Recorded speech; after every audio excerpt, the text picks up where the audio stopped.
One day we got orders to storm a French position. We got in, and my comrades fell right and left of me, but then I was confronted by a French corporal, he with his bayonet at the ready, and I with my bayonet at the ready. For a moment, I felt the fear of death. And in a fraction of a second, I realized that he was after my life exactly as I was after his. I was quicker than he. I tossed his rifle away and I ran my bayonet through his chest. He fell, put his hand on the place where I had hit him, and then I thrust again. Blood came out of his mouth and he died.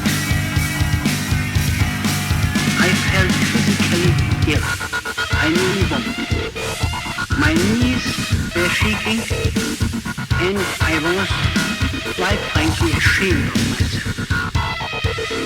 My comrades, I was a corporal there then, were absolutely undisturbed by what had happened. One of them boasted that he had killed a colleague with the butt of his rifle. Another one had strangled a captain, French captain. The third one had hit somebody over the head with his spade. They were ordinary men like me.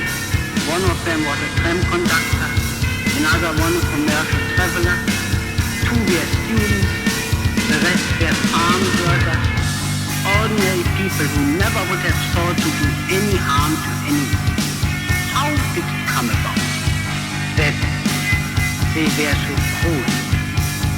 I remembered then that we were told that the good soldier kills without thinking of his adversary as a human being. The very moment he sees in him a fellow man who is not a good soldier. But I had in front of me the dead man, the dead French soldier, and how would I like him to have raised his hand?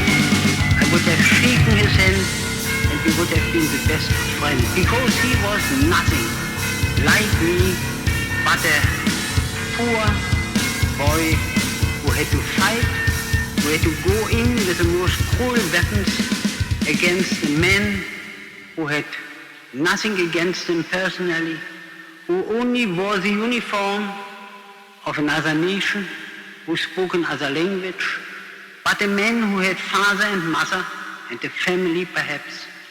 And so I felt.